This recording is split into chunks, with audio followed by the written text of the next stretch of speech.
Hello, and welcome to Sharp, the podcast where we help you get a little better at the stuff you have to do, so you can spend more time doing the stuff you want to do. So now, on with the episode. Hello and welcome to the episode. So back in episode 27, if you listen to it, you might remember that we covered our journey so far in this podcast and started to have a look back at what we'd done, how we'd got here, and started to give some thoughts to where we're going. And the plan, after having done that, was to take a break in the holiday season, to rejuvenate, to come up with new ideas for next year, and so on. But then I realised that, you'll also be thinking about the new year, and when the holiday break is over, our attention turns to plans for the new year and what we want to do differently, and so on. And if you don't think about that kind of stuff until January, then that's a bit late. Or even worse, you could get sucked into doing New Year's resolutions. Please don't do New Year resolutions. They don't work. So I figured that it might be worth looking back at what we've already covered that could help you in this preparation period for having a sharper new year. Now, I won't just be reposting episodes because that would be lazy, and you're too important to me to be lazy. But I thought it might be good if we distill down some key things that we've covered before, practical things that you might want to think about when planning what you want to do differently next year. Things that might help you become a sharper version of you in the new year. The first subject we're going to look at to help you have a sharper new year was something that we looked at way back in episodes 5, 6 and 7, and it's all about habits.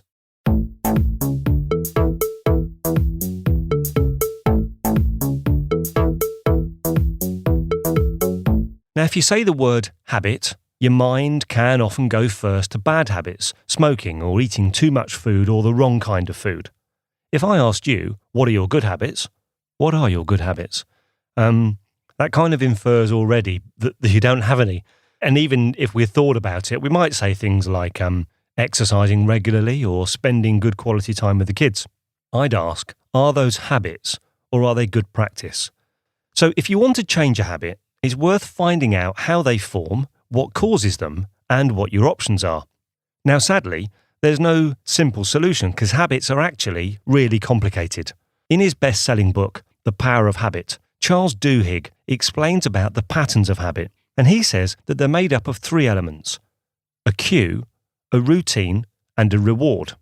Duhigg explains that the cue is the trigger that sends your brain off on this particular loop of behaviour.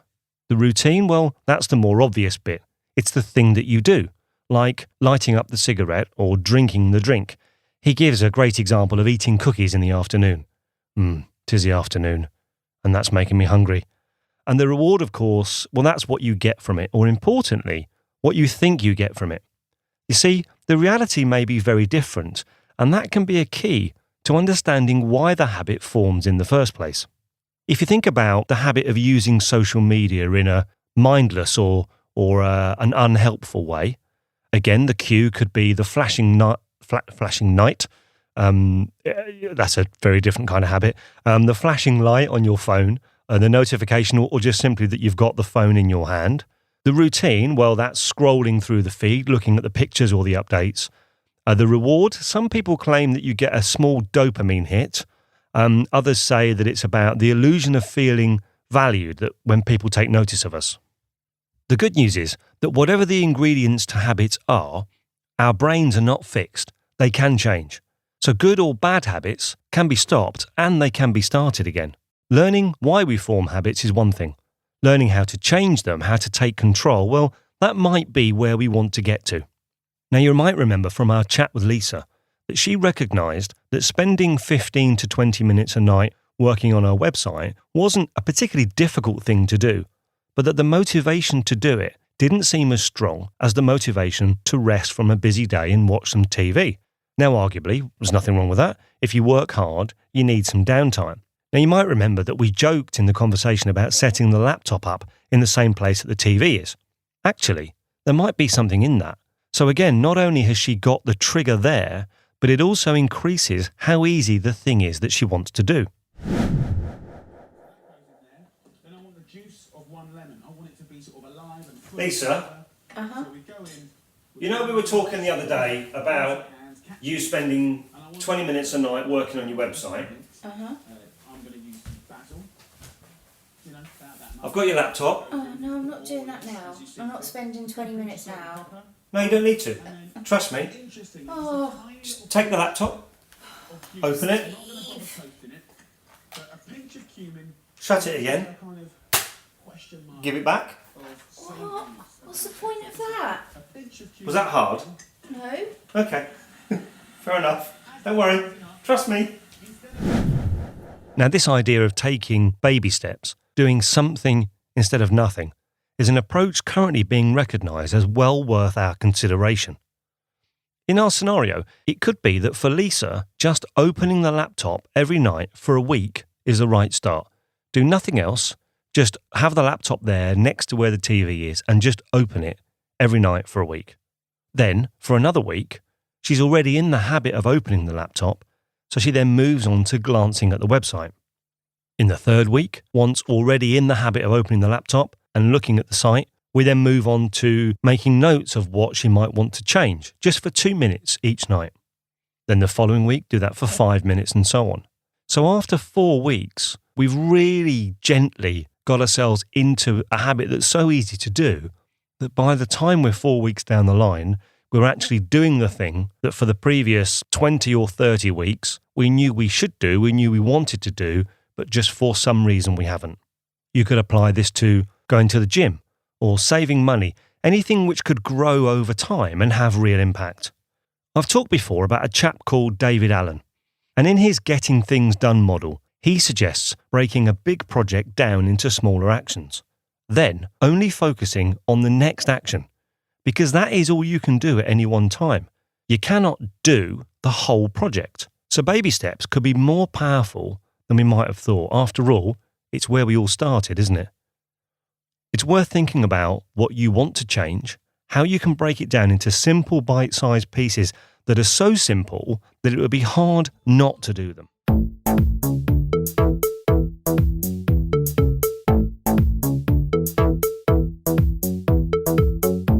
What would you say if I said Akitu? Well, you could be forgiven for saying bless you or Gesundheit, but actually, Akitu was said to be the spring festival carried out in ancient Mesopotamia.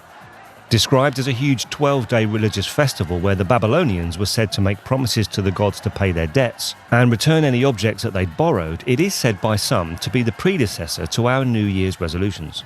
Some 4,000 years later, we start the year by setting ourselves up, unfortunately, for failure. A bit of research will show you that less than 10% of New Year's resolutions get much further than the end of February.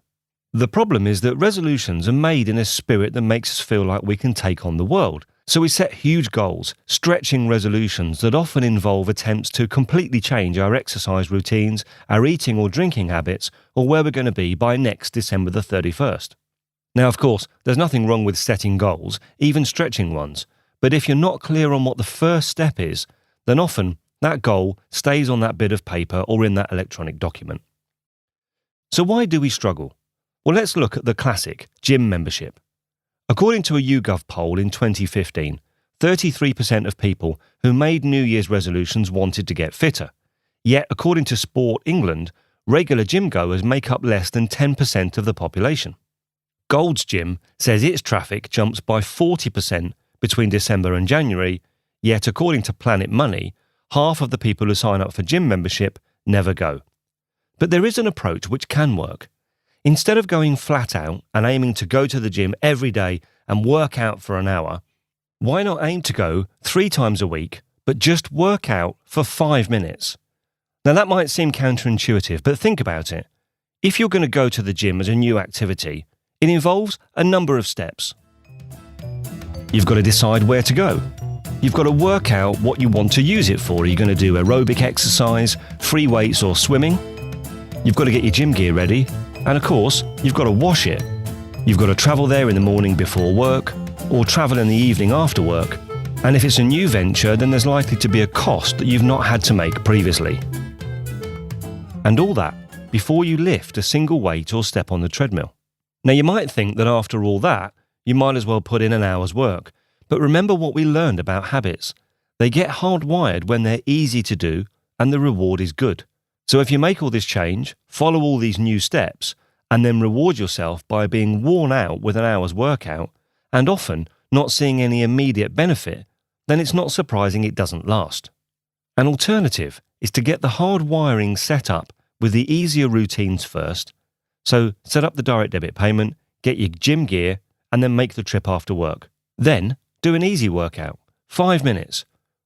It'll make you want to do more, but hold back for a couple of weeks until the routine is hardwired, and then build your workout once the routine is established. Remember, we learned last week that habits are formed of 3 parts: a cue, a routine, and a reward. It's the same with Lisa's problem with working on the website. The routine now is just to open the laptop. Simple. The reward? Well, she feels like she's still getting a chunk of her downtime after the busy day, because at this stage, the downtime isn't significantly interrupted. What about the cue? There's a lot of food places There I you like go. to visit, and the place I'm going to take you to now is one of the oldest actually. It's over. Skin wilderness, but bears will. Go on. Okay, have a look at this. This is the 2 winning lids that are going. Here you go. I've only got to shut it. 300 years old. It's the Queen's Grocer. Be his only neighbors for miles. Here we go. Is it time yet to actually start doing something? No, you have to wait till tomorrow. At some point, In this situation, I've been the cue prompting Lisa to open it. But what if I'm not around, or, importantly, if you want to take control yourself and not feel like you're relying on someone else? Well, there are some great apps out there to provide the cue and sometimes even the reward. The good thing about apps is that they can set reminders, they can show you how you're progressing, and they're always there. 2 which I like are Coach.me and Loop Habit Tracker. There are a lot out there, but I've chosen these 2 because they're a little bit different in how they do things. They both provide the cue. They can set reminders for the particular habit that you're trying to form. Coach.me is available on Android and Apple platforms, and it's the more sophisticated of the 2. It works by linking you to different communities and helping you to interact with other people that might be doing the same things as you. Now, you can go it alone with Coach.me, but its strength is in how it makes you feel like you're part of a community. I like the interaction of this app, which I think that really helps with the reward piece as well. The other one I mentioned is Loop Habit Tracker. That's currently only on Android. It's much simpler than Coach.me because it just tracks the habits, sets reminders, and has a simple, I think really elegant front page. If you prefer simple, but you're not on Android and you're on iOS, then try Habit Bull. It's more sophisticated than Loop Habit Tracker, but it's still clear and simple. And again, you can set the notifications or reminders, and it'll act as your cue. So that's just 3 apps. There's loads out there. And if you don't like the look of the ones that I've recommended, then do some research on any comparison page and find the one that works for you. So, habits. We understand why we act like we do, because there's a cue, a routine, and a reward. And we've learned how to make it more easy to change our behavior by thinking about the motivation, how easy the thing is to do, and the trigger. So all we've got to do is break down the behavior and find the solutions. Let's say you've got a big presentation to do. Knowing what we know now, we could break that presentation down into tiny steps. The first one could be just make a list of some of the things that you want to include. So to start with, just think about that, not anything else. Make it easy to do by spending only 2 minutes a day on it. Create a trigger, so maybe you could use the app.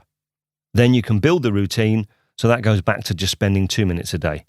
By taking this approach, it feels to me like the reward, there was probably 3 rewards actually. You feel like you're making progress with a fairly small level of sacrifice. If you're using one of the interactive apps, you can see other people making progress, and you build the streak of success if you're recording the progress because you can see that you've done 3 days in a row. So you really feel like you're motoring. By the time that you work up to spending 20 to 30 minutes of time on it, you're already in the routine and the cue's working because you know that you're doing it regularly. So have a think about what other habits that you could form that might help. You can have a look at journaling, meditating, walking, learning a musical instrument, speaking Spanish, talking to your kids. The list is endless. You can use an app to measure them. You can watch some YouTube videos to inspire yourself. and you may never need to make a New Year's resolution again.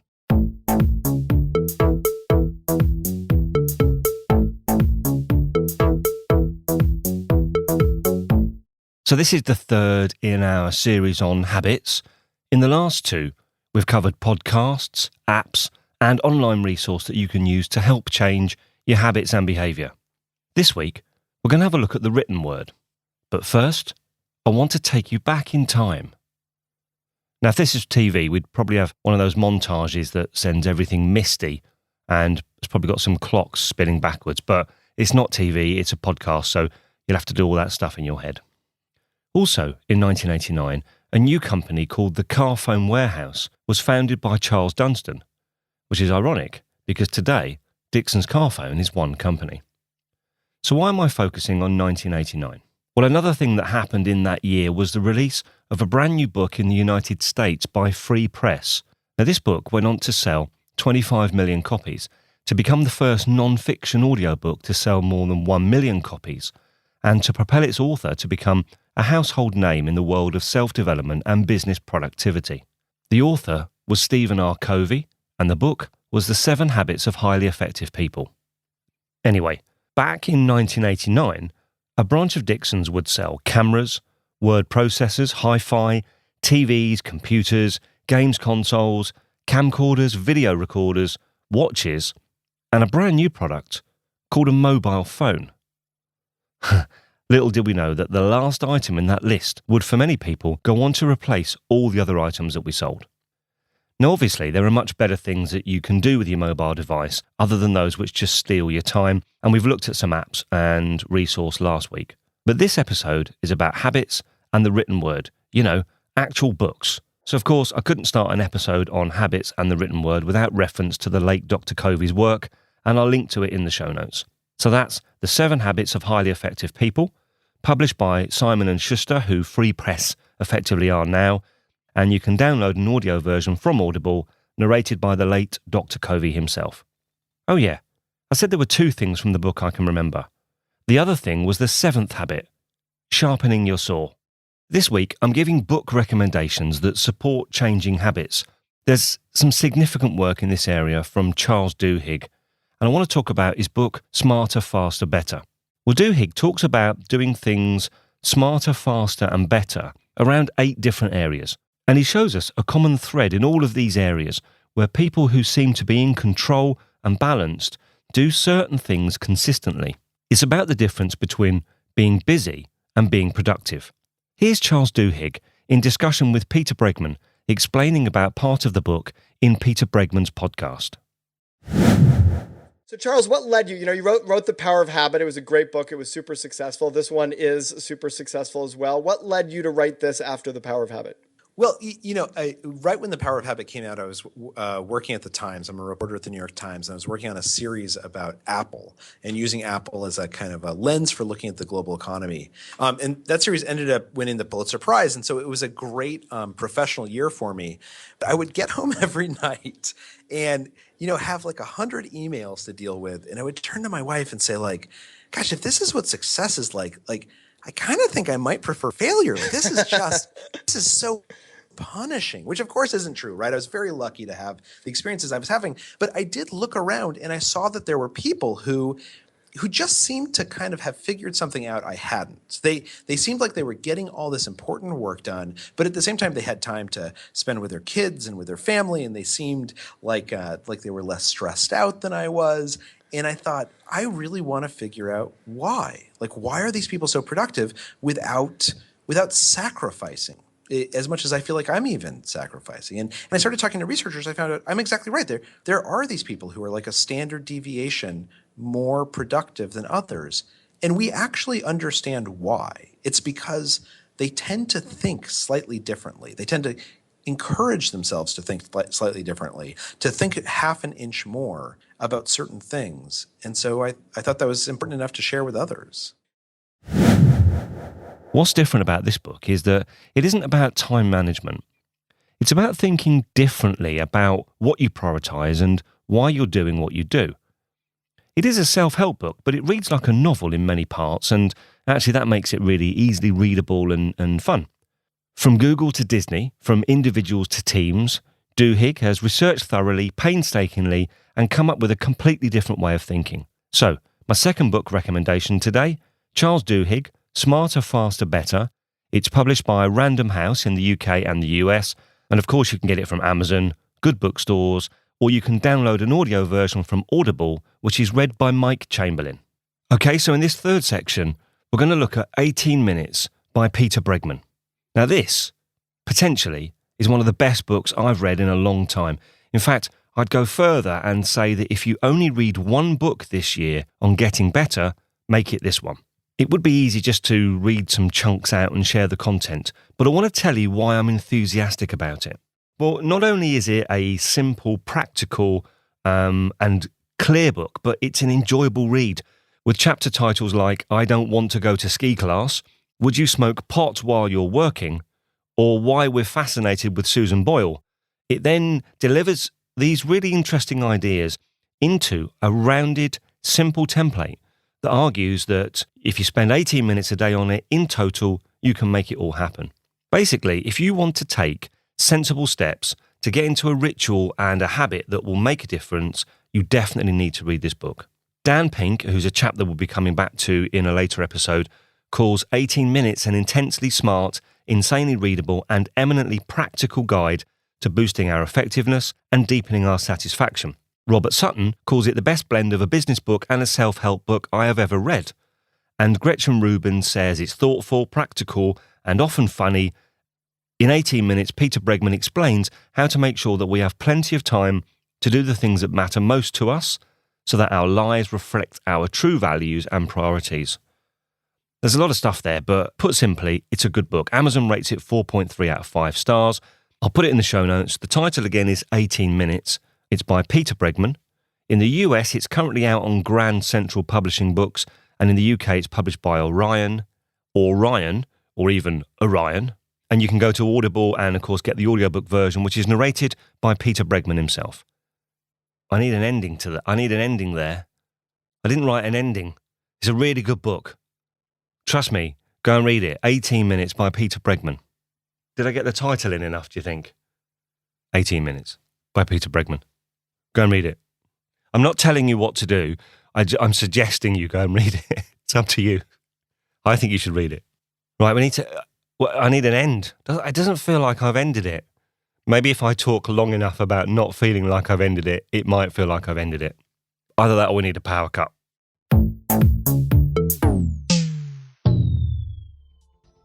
Is the telly broken? No, Okay. What are you doing? working on my website.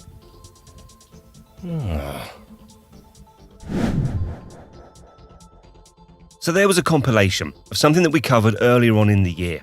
Hopefully, there's enough info there to help you get into the right mindset for the new year. If you want to explore the subject in more depth, feel free to go back and listen to the episodes in full from the archives. I'll put a link to those episodes in the show notes to this episode to make it easier for you to find. I hope it's helpful and helps you take a step closer to being an even sharper you in the new year. Don't forget, plan well to make the changes you want to make next year, but don't forget to enjoy this year, this month, the rest of today. After all, there is a balance between planning life and living life. Now, we'll be publishing another episode next week. Yes, next week. So you've only got one more week to wait for more sharper you New Year goodness. I've been Steve O'Neill, and next time I'll still be Steve O'Neill, and we'll have a look at something else to help you plan to be better. Remember, the only person that you should try to be better than is the person that you were yesterday. Bye-bye.